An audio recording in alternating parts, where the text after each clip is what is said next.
A gold pocket watch lay beneath glass, the metal dulled by 3 centuries of handling, its face forever arrested at 3:20 in the morning. The auctioneer's gavel fell, the room inhaled. A lot of almost American history changed hands for nearly $1.5 million in April 2024. Engraved on the inner lid were the initials JJA, an owner's mark, and a small, stubborn promise of continuity. The watch kept no more time. It kept stories. That stopped hour, and the object that bore it became the thread by which a stranger could pull at a vast tapestry. It tied a man who had crossed oceans and a long-ago fur trader who mapped Manhattan in parcels to a violent night in the North Atlantic. It tied ballroom entrances and folding lifeboats. It tied a trust's ink clause to a widow's private choice. Hold the watch up, and the past glints. Fortunes made in wilderness trade. A society that perfected exclusion as its pastime. An heir who never quite fit the skin he inherited. And a decision at sea that would be read for decades as both bravery and the last act of a doomed class. The story begins, as many American fortunes do, in mingled grit and calculation. Born in 1763, the immigrant who gave the family its name came at a time when New York was still negotiating itself into the modern city. He was not a man of easy lineage or social polish. He was, by trade, a fur trader, someone who moved through forests and outposts, bartered pelts for goods, and learned to read maps as others read the sky. Where others saw wilderness, he saw grid lines and possibility. Trappers had an instinct for roots, merchants for demand. He combined both instincts into something larger, land. The fur trade was a beginning, but it was land that turned into generational wealth. Manhattan, a patchwork of estates, shoreline, and speculative lots, yielded to those who could see beyond the next season's price and into the next century's city. The family accumulated blocks and parcels, quiet investments that did not glint like the rare silver of a peltry sale, but compounded into a steadier, deadlier thing, influence. From trading posts and warehouses rose rental houses, then more substantial holdings. Hotels that would become names in a city that consumed names for street cred and boulevard cachet. By the time the second and third generations matured, the Astor name had shifted from a recent immigrant label to a fixture on lists, ledgers, and social invitations. The family's pattern, entrepreneurial, acquisitive, careful about lineage, was not unique in the gilded decades that closed the 19th century. Families across the Atlantic and across the Hudson turned money into institutions, libraries, hospitals, hotels. These were not merely gifts. They were monuments and soft fences, ways to anchor a place in the city's memory and to justify absence from its daily grit by the virtue of public philanthropy. The hotels, in particular, became a family stage. Buildings named and refitted, mahogany staircases, gaslighted lobbies, private dining rooms with gilt mirrors, were text in the language of status. Names matter. A hall named for an ancestor does more than commemorate.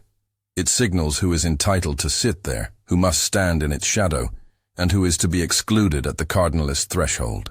Rival hotels cultivated rival ritual. One would outdo another with a dinner service, a ballroom design, a suite's view. A cousin in the family, William Waldorf Astor, took the rivalry literally, turning hospitality into an empire of its own. The family's money thus became both foundation and fencing. It supported libraries and hospitals, and it drew invisible lines around who belonged. If wealth built the walls, a person would come to define the guard at the gate. Caroline Sherrahorn, who would be known to society pages as Mrs. Astor, brought to Fifth Avenue the sort of will that turned social ritual into a system. She did not invent exclusivity, she refined it. Where earlier social leaders might have curated guest lists out of taste or acquaintance, Caroline transformed the act of invitation into a code. Her salons and balls were not just entertainments, they were auditions, measurements, and verdicts. Names were admitted or denied, reputations certified or quarantined, under the quiet tyranny of a woman who understood that power could be exercised as easily through a glance as through legislation. She compiled a list, circulated it among the city's whisper network, and in doing so codified a new aristocracy of manor and lineage. This roster, referred to in some circles as the 400, was shorthand for a select society that could be politely or socially banished by omission. Being on the list secured entrance into the uppermost rooms. Being left out was its own punishment. The mechanism was elegant in its cruelty. There was no public trial, no formal charge. A misstep could be corrected, but more often it meant a slow, social erasure, whose effects radiated into marriage prospects, business alliances, and who was deemed marriageable at all. Power here was not loud. It was the hush just after a hostess turned from one guest to another, the small tilt of the head that put a family in the company of the city or cast them out.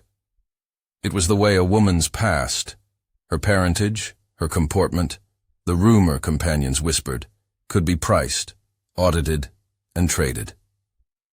That Caroline held the key did not mean she slept with the city's conscience. She was, rather, a manifestation of a structural cruelty, a set of norms and expectations cemented by money and enforced by social performance. For those inside her circle, life continued in gilded ease. For those outside, the edict of exclusion could resemble a moral condemnation. And yet in that same world, an awkward air moved through gilded rooms with the wrong sort of gait. John Jacob Astor IV, Jack, was not a natural for the social pageant. He inherited name and land, but he carried them with a physical and emotional awkwardness that made him, in the eyes of some, a misfit. He was mechanically curious, more at home with gears and pencil sketches than with the diplomacy of dinner conversation. An inventor at heart, Jack tinkered with contraptions and patents. A hotelier by obligation, he also invested in structures that bore his family crest. Where his relatives polished their silhouettes, he spent long hours in workshops and on designs, an outsider within a class whose language was intimacy rather than invention. There was a public face to Jack that rarely aligned with his private temperament. He took his place managing properties and presiding over openings, but he did not find solace in the circuits of parties and protracted afternoon calls. In quieter moments, he wrote, novels and notes, sketches of machines and proposals, poured from him as if to create alternate lives. In war, when the drums called, he answered. Service in the Spanish-American conflict added a layer of patriotic duty to a biography otherwise gossamer with social friction. The uniform fit the silhouette of duty. The books and patents fit the inner life. And there was a marriage that failed to hold together the picture that society preferred. Jack married his first wife, Ava Lowell Willing, herself a woman of social distinction, and the union, public at first glance, became a spectacle of unraveling. Divorce in that era was not merely a private reorganization of two lives. It was a public moralized drama, dissected in columns and spoken of in the hush of drawing rooms. The particulars of their split, arguments, incompatibilities, mutual frustrations, were recorded in the manner of the time, iconography and innuendo rather than forensic detail. The result was humiliation of a public kind. Where marriages were currency, divorce could feel like a bankruptcy. It was a depletion of reputational capital that could not be replenished quickly. For Jack, the divorce was less the end of vanity than a reveal of his essential solitude. The newspapers were unkind. A certain part of the city delighted in cataloguing the shortcomings of a man who had both money and an awkwardness of temperament. That public humiliation shifted his trajectory. He sought, in the years that followed, the clear and defined tasks that a tinkerer prefers, inventions to patent, structures to open, and in his quieter hours, books that might be read by fewer people but said more true things. His career, in other terms, was a string of attempts to reconcile inheritance with identity. He did what men of his station did, funded institutions, commissioned buildings, and lent a family name to enterprises that needed polish. He also did what men of a restless mind do, self-educate, innovate, and travel in the hope of discovering a place where his particular inclinations would not render him alien. He was an heir who wanted to be more than a ledger entry, and the contradiction of that desire in a family whose currency was social acceptance made him a softer, oddly sympathetic figure in the otherwise hard narratives around the Astor name. If the family's story was one of widening influence, it was also the story of private demands and public penalties. The society that Caroline shaped had rules that extended beyond the ballroom. Rules about who might marry whom, rules about acceptable age gaps and propriety, rules that turned private choice into a public spectacle. In such an environment, hearts and legal instruments both became objects to be managed. It is in this tension, between private yearning and public enforcement, that a younger figure enters the frame. Mellin Talmadge Force was, by the standards of her day, a young woman on the cusp of society's adult expectations. At 17, she occupied a precarious place that modern ears hear with discomfort, and contemporary readers must parse carefully. Age thresholds, then, were different in law and practice, and yet the moral response from the public could be ferocious when lines were perceived to be crossed. Contemporary accounts framed the union as a scandal. Their outrage was, in part, a mirror reflecting the city's anxieties about propriety and power. It is essential to say this plainly. The means by which early 20th century New York judged such unions were themselves an apparatus of control, more about maintaining a social order than about the interior truths of those involved. Jack met Mellin in 1910. Their acquaintance began without fanfare. Society did not mark it as an immediate transgression, but acquaintanceship was the prelude to courtship, and courtship in that world was an application for acceptance, not merely between two people, but before a broader tribunal of onlookers, family counselors, clergy, and newspaper editors. The age gap, Jack in his late 30s, Mellin still counted in her teens, quickly turned the private matter into public currency. It invited commentary, and commentary hardened into condemnation. The press, always hungry for social drama, made shards of detail into headlines. Clergy, who had once been the arbiters of matrimonial legitimacy, found themselves in an awkward position. To officiate could be to court scandal. To refuse could be to signal moral superiority or, equally, to be accused of uncharitable rigidity. The community that Caroline had helped to define began to mobilize. The very mechanisms of inclusion that had made the Astor household central were now being wielded as instruments of exclusion. For the young woman and the reluctant heir, the city became a court even as private decisions were being made. Jack, who had known public humiliation, became subject to a different kind of scrutiny. This one moralized and, at times, performative. He and Mellin moved with something like stealth, not because they wished to conceal an illicit passion, but because they wished to avoid the corrosive attention that had felled other unions. There were retreats, voyages that were passed off as holidays, shadowed months in Europe, a seeking of anonymity in the old cities where American press could not easily translate scandal. It is a portrait that invites interpretation. Was this avoidance prudence, or avoidance as privilege? The same freedom that allowed them to travel to Cairo and Paris also sheltered them from immediate accountability, and their movement became a strategy as much as a romantic narrative. Even in exile, the mechanisms of control followed. When a decision was made, when a formal wedding was scheduled, the institutional actors drew nearer. Reverend Joseph Lambert, an established clergyman, agreed to officiate. He would, in time, find himself at the very fulcrum of social consequence. His presence turned a private ceremony into an act that implicated the church as an institution and made him, by extension, a target for the storm that would follow. If clergy are the seals of social contract, their willingness to sign becomes a signal. Lambert's choice to preside over the union would, according to contemporaneous accounts, cost him his position. The resignation that followed becoming evidence of the severity with which society policed its own rights.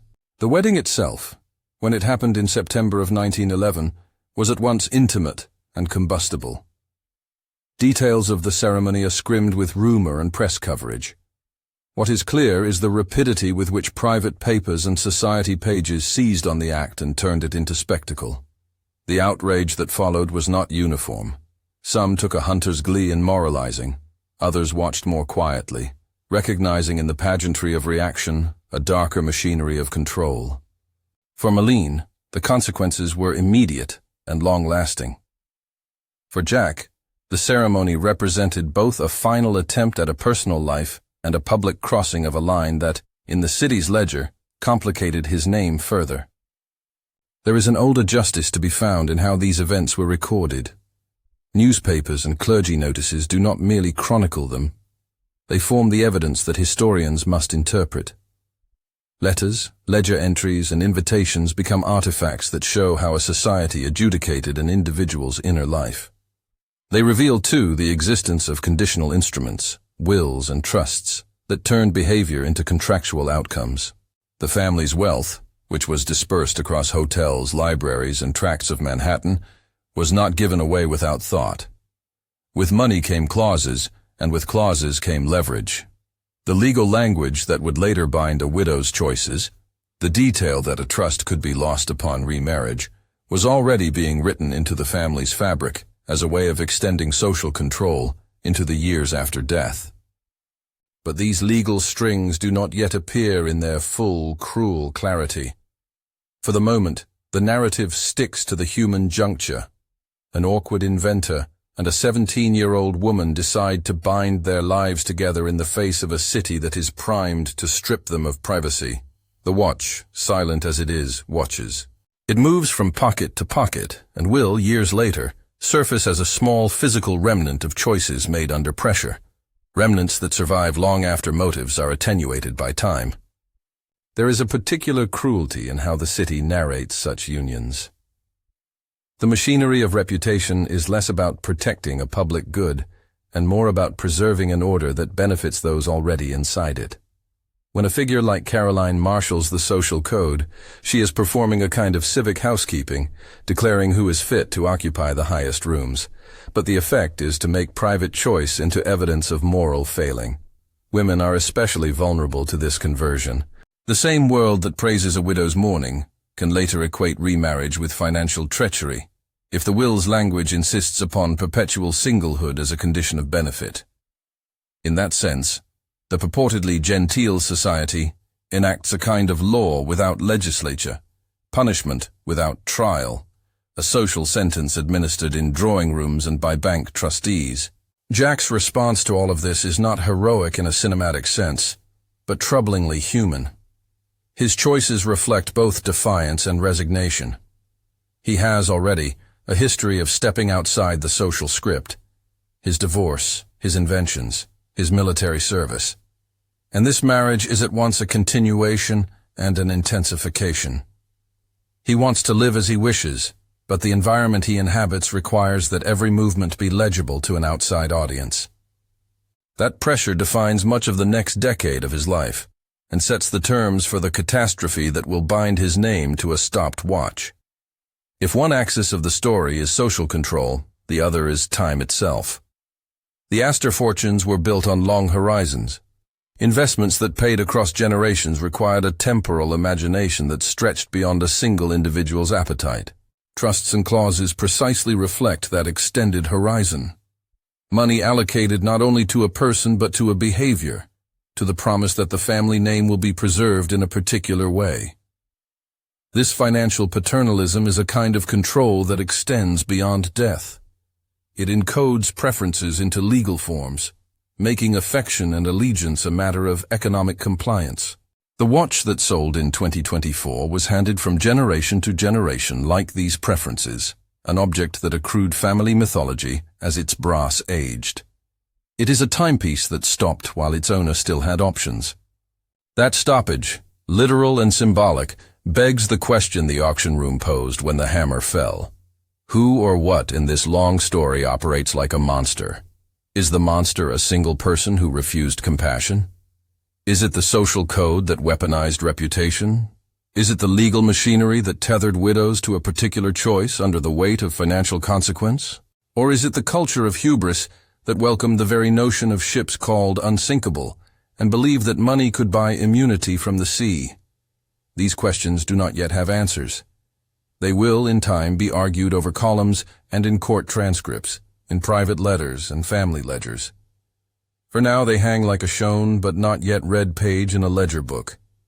The events that follow, departure for voyages meant to avoid eyes, the decision to take a particular liner home in April 1912, the night the hull met ice, will transform personal choices into a public tragedy of a different scale. But before the sea exacted its bill, the city had already been exacting its own forms of price. An early observer might have paused at the sight of the watch that day in the auction room and read only a collector's value. A more careful reader would have noticed how the metal cupped a paused hour, how the initials refused to be reduced to a single man's pride. The watch is, in truth, an evidence token, a small portable archive of family strategies and private choices whose consequences extended from Manhattan salons to the ocean's margins. When historians pull on such a thread, what they pull out is seldom a simple crime or a melodrama. Instead, they reveal a system, networks of power and ritual that, by design, make some people vulnerable and others insulated. That kind of pattern is harder to name than a single villain, but its effects can be just as devastating. There is one more human truth to set alongside these structures. Malene, who would give birth to Jack's son after the lines of fate had been sharply redrawn, entered the family not as a cipher, but as an individual with affections, fears, and a capacity to make difficult choices. To reduce her to the age that made headlines is to flatten the texture of the human life involved. She lived inside the grammar of her time, but navigated it with a will that would become apparent in the decisions she later made. Decisions about remarriage, about forfeiture of trust income, about the priority of being a mother over being a ward of family capital. So the narrative pauses, for the moment, on a threshold. The watch rests in a velvet box at an auction house. The hammer has fallen. The buyer is a new steward. The family's older stories, of fur trading beginnings, of hotels as family statements, of Caroline's lists, and the social fencing she enforced, have been sketched in the background. Jack has already crossed one public failure and sought refuge in invention and travel. He has taken a bride who would become a lightning rod for social censure. The reverend who dressed their wedding, and the trustee who would someday measure the widow's choices, are both figures whose actions will intersect with public outrage and private loss. Outside the quiet rooms where decisions were made, the city moved toward spring in 1912, with the same disinterested progress of all great centers. New shipping schedules, lines on the map, and a calendar of departures. Some events are routine, steamers leaving docks at designated hours, but when those events intersect with fragile human choices and the arrogance of a class that believed itself insulated, catastrophe can look less like accident and more like a culmination. The watch is still ticking, at least in memory, but the hour it marks is already wound tight. In the days to come, the story will pivot from social scandal to a different kind of calamity. It will ask whether structural neglect, of the maritime kind, counts as a moral crime when wielded against people whose bodies were no less human than the fortunes of those who ran establishments ashore. It will test whether a trust's condition can be thought of as cruelty when it forces a widow to choose between love and livelihood. And it will interrogate how power, when exercised with elegance, can function as a kind of violence. For now, as the crowd filters out of the auction room and the watch is delivered into gloved hands, the past takes a breath. Time is a commodity and a question. The initials JJA sit under glass like an epitaph and an accusation at once. That long before the sea claimed its victims, some victims had been claimed in society's parlors where exclusion was practiced as governance. The auction catalog will list provenance and price. The historians and critics will list causes and consequences. The immediate story, however, stays with the people who lived it. The inventor in his workshops, the young bride who crossed oceans, the woman who policed thresholds, and the families who counted lineage as capital. Their choices will be read, judged, and sympathized with in equal measure. The next chapters will lead from drawing rooms to decks, from clauses in a will to the hush of the ocean at night, where time stopped at 3:20, and the questions about what constitutes a crime against human dignity will only deepen. Spring folded into April 1912 like a page turned too quickly. The city kept its rituals, morning papers, club luncheons, steamships loading trunks at the waterfront, while private lives converged toward an answer no ledger could predict. For John Jacob Astor IV and Marlene Talmadge, the question had been narrowing for 2 years: how to live together against the glare and the ledger book constraints that made intimacy into capital and choice into an accountancy. If you follow long investigations into the darker corners of history, subscribe. We unpack one story like this in every episode. They boarded the liner that had been billed as a triumph of modern engineering with the same mixture of confidence and casual denial that had marked so many decisions of their class. The ship's polished wood and brass, its gilt staircases and dining saloons, were as much theatre as transport. For passengers in first class, the vessel was a floating salon, a place where the city's performance could continue at sea. Jack and Marlene moved through those rooms, the rap of music in the palm court, the hush of card games after dinner, the promenades on deck where air tasted sharply of ocean and possibility. They were both passengers and players. Their steps were scrutinized not only by the staff who attended to every comfort, but by a larger invisible audience ashore, whose judgment arrived by wire and ink. The Titanic carried more than bodies, it carried beliefs. It embodied the conviction of an era that had learned to translate wealth into a kind of promised immunity. The phrase unsinkable was not merely a boast, it was a cultural talisman. To buy passage on such a ship was to buy a story about human mastery, over distance, over danger, over fate itself. That belief, that assurance, would become part of the evidence historians later read when asking whether hubris should be counted among moral culpabilities. The collision with fate arrived as a series of small things that, together, made the catastrophe. An iceberg sighted too late, a night relatively calm, the sky clear, the sea deceptive in its glassy stillness. The tremor that ran through a ship is not like the crack of a stage effect. It is a small, intimate rupture, a sound in the hull, the reluctant slow water thrum beneath a man's feet.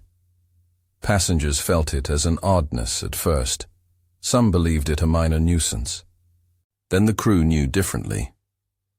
Contemporary reports later recorded the chaos with the kind of detail public tragedies force into public view.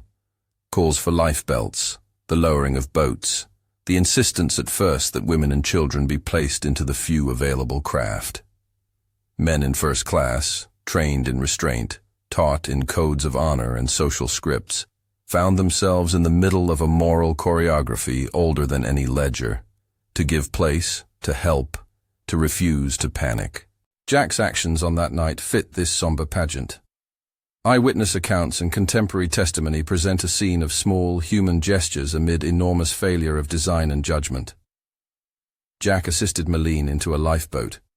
He tightened a strap, checked that the straps were secure, he kissed her and asked if he might join her.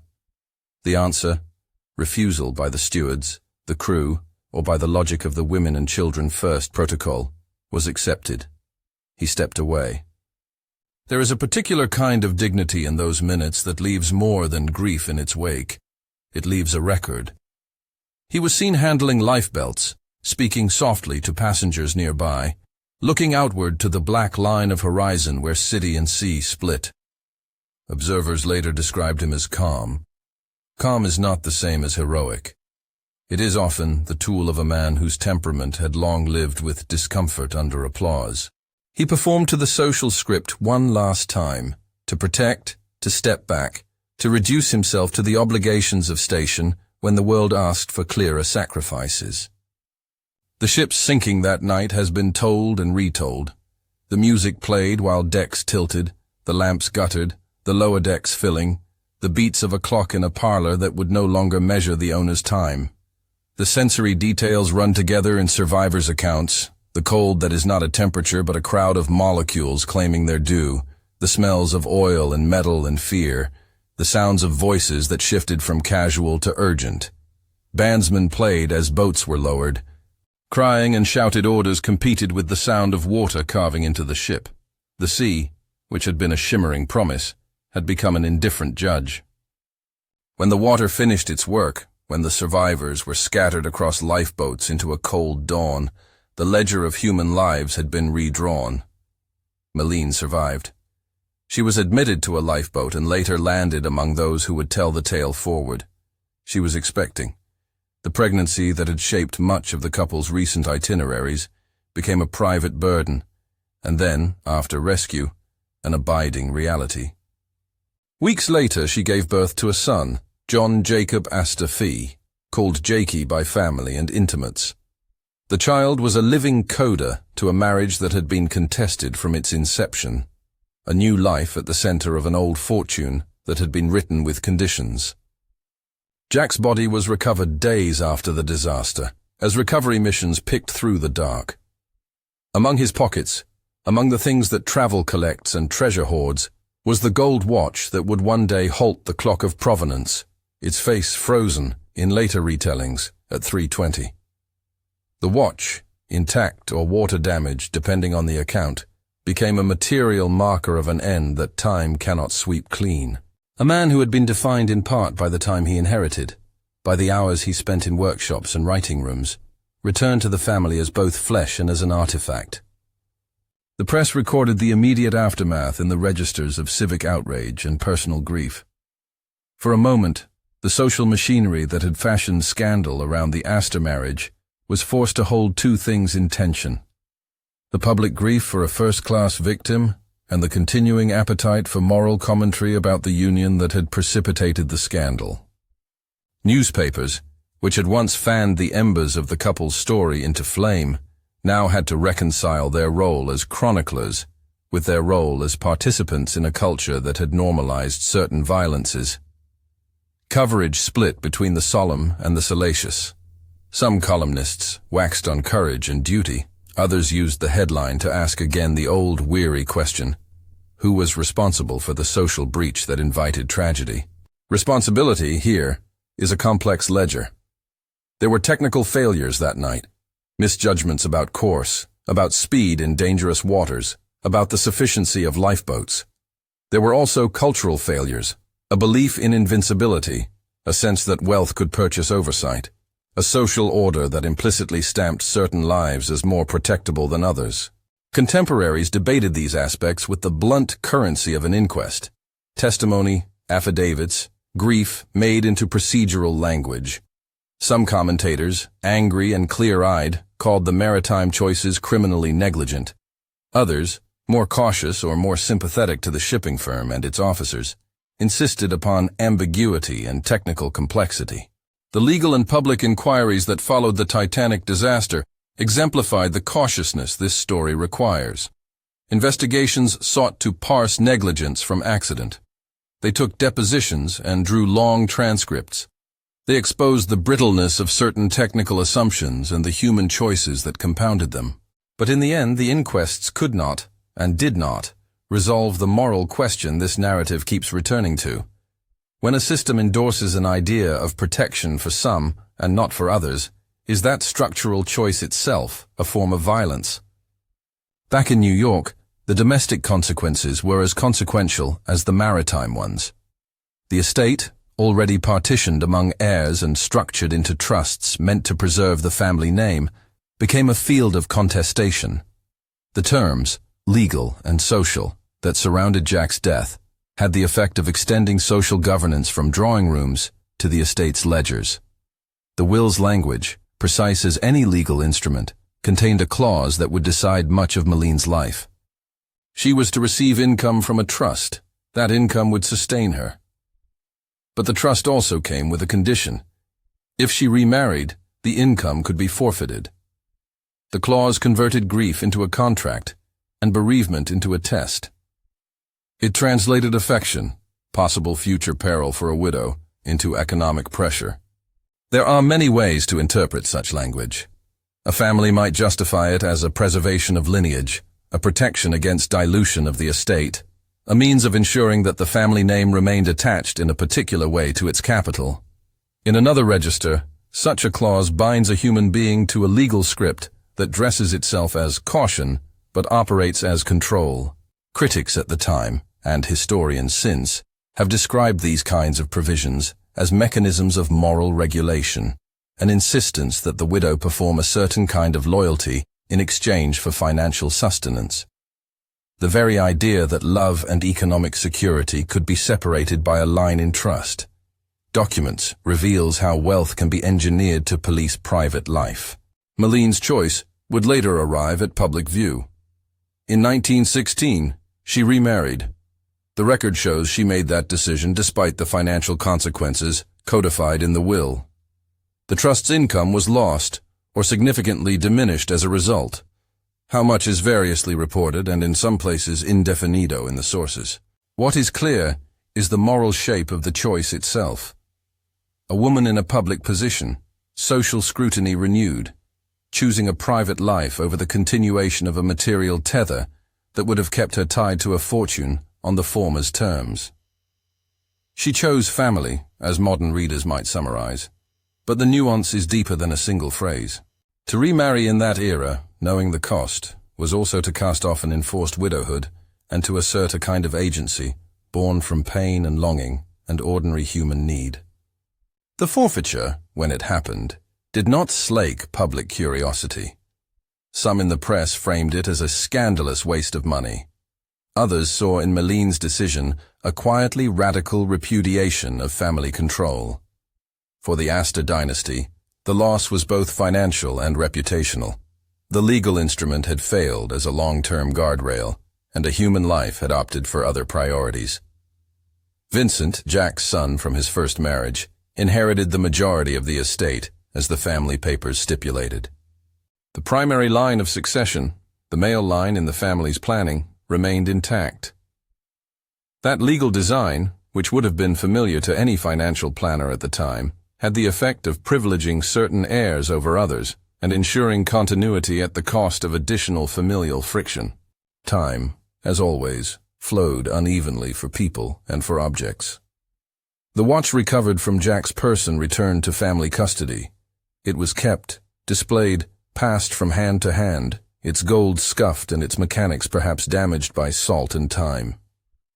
An object of intimacy, it became a family relic, an emblem of loss, of a man's brief life, of decisions that echoed beyond the deck.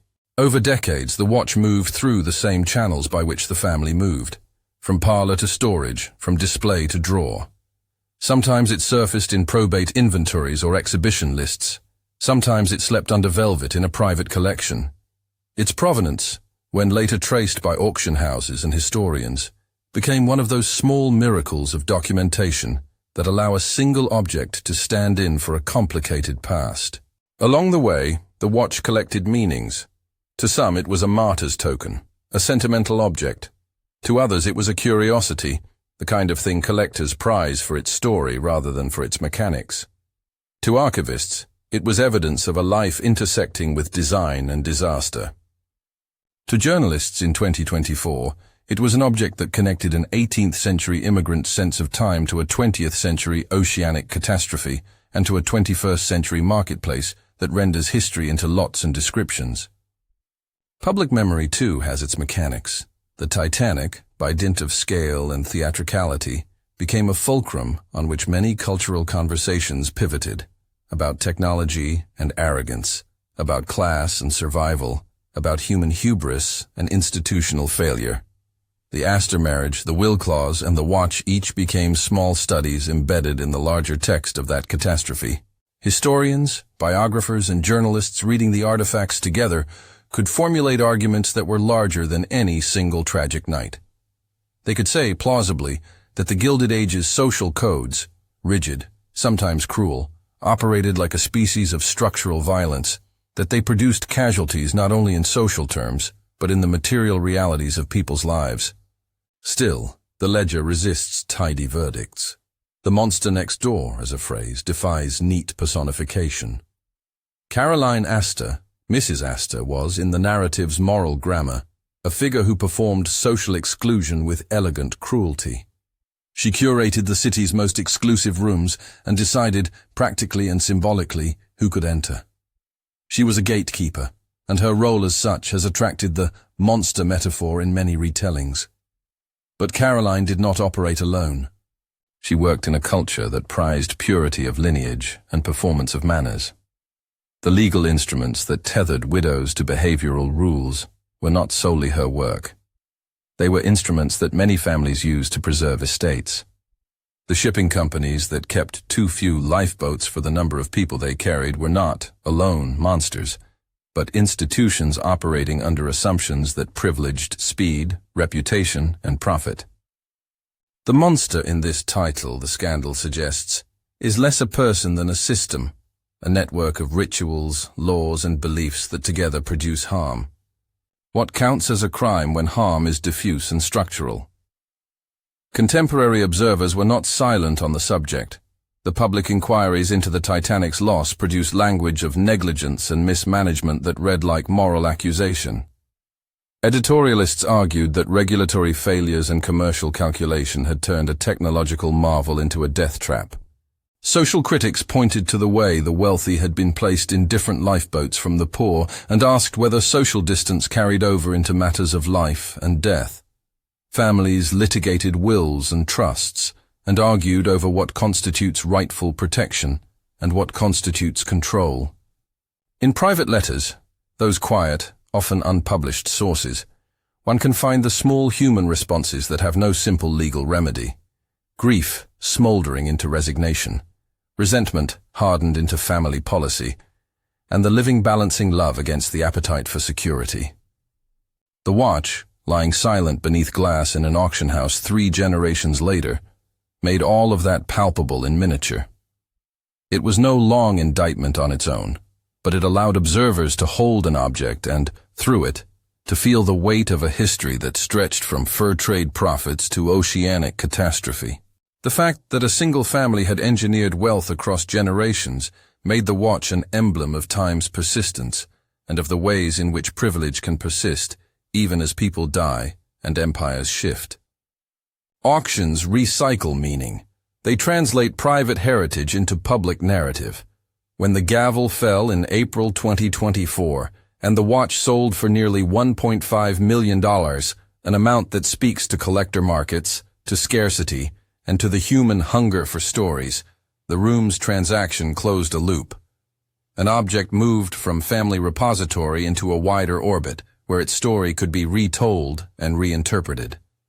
The buyer would become a steward of narrative as well as of metal. The lot description would include dates and provenance, and would, like an epitaph, encapsulate an entire life in a few sentences. But the final question the title sets before us remains, who was the monster next door? The answer, if there is one, is unsatisfying to those who seek a single name to assign blame.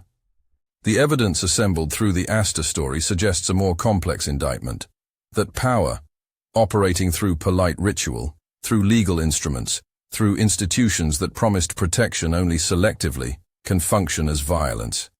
It can force choices. It can constrict love. It can make survival a commodity. It can render some bodies more shielded than others. In that sense, the monster is a structure, networked, diffuse, made of protocol as much as of malice. That reading does not eliminate individual agency. It does not absolve people who use their social position to exclude or to punish. It does not excuse those who wrote wills that conditioned widows' futures on perpetual singlehood. It does insist, however, that the scale of harm we are willing to call a crime sometimes exceeds the scope of criminal law. Social cruelty, experienced over years, sustained by custom, can devastate. It can push people into precarious choices and set them up to lose whether they stay or whether they attempt to leave. So the watch sits, resold and reinterpreted. It is a statement about provenance and a provocation about memory. It is also a mirror. Hold it up and you see reflections of an 18th century immigrant's ledger, of drawing room cruelties, of a ship's failings, of a widow's choices, and of a child who would be raised without the father who had, in life, tried to offer his wife protection at the cost of his own survival. The longer view of the family and its fortunes shows both durability and erosion. Generations did carry capital forward. They also carried ruptures. The Astor story is not singular in this respect. It mirrors many American dynasties that combined public philanthropy with private constraints. The same family names that endowed libraries and hospitals sometimes wrote rules into legal documents that confined living descendants to moral scripts. Those contradictions are part of the fabric of modern American life. If historians ask whether an earlier social order committed a crime, one honest answer is that it committed many injurious acts without naming them as crimes. It preserved institutions that normalized inequality and made intimacy conditional. It wrote conditions into wills that treated human attachments as liabilities. It celebrated technological mastery while underestimating the ways technology could be misapplied. Those are forms of harm. They are hard to prosecute and harder still to redress. They are nevertheless part of the ledger that historians must keep. In the end, the human actors in the Astor story are not merely embodiments of wrongdoing or of virtue. They are people shaped by desire, by pride, by sorrow, and by the particular expectations of their time. Jack was an inventor and a man who strove to belong. Marlene was a young woman who navigated an impossible set of pressures and made the choices available to her. Caroline curated a social order that rewarded conformity and punished breach. Each of them acted within a larger system that amplified some voices and muted others. The watch's stopped hour, frozen at 3:20, remains an arresting image. It is at once literal and symbolic, a device that no longer measures passing time, and a reminder of moments when lives were cut short or rerouted by forces beyond an individual's control. It is an object that invites us not merely to mourn a single life, but to ask harder questions about the arrangements we accept and the hidden violences those arrangements may permit. History does not always resolve into single villains. Often it demands that we look for monsters in the places we least expect, in respectability, in rulemaking, in the polite administration of inequality. The Astor narrative asks us to consider whether the modes of protection and preservation that built dynasties also built cages. It asks whether wealth, wielded as both reward and punishment, can be a mechanism of harm as decisive as any law. When the auctioneer closed the lot in 2024, the media called it a remarkable sale. Collectors wrote essays on provenance and value. Museums considered acquisition.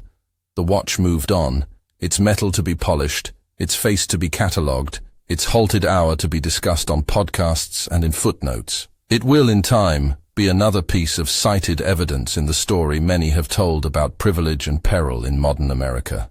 We close where the story began, with a small object that keeps no more time, but keeps histories.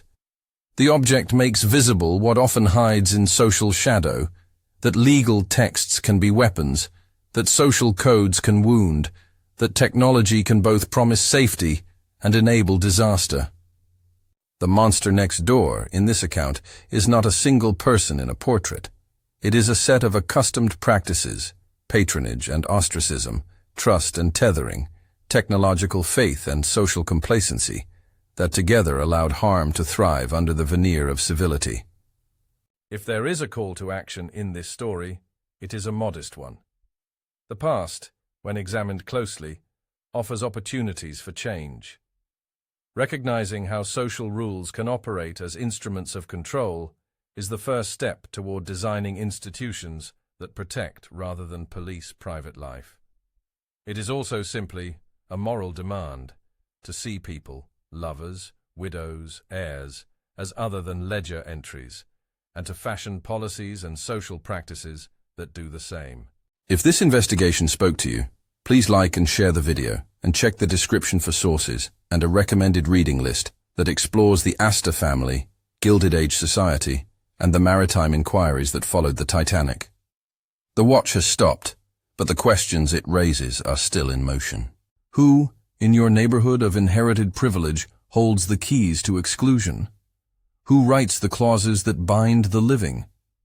Those are the monsters we must keep an eye on, and the histories we must continue to investigate.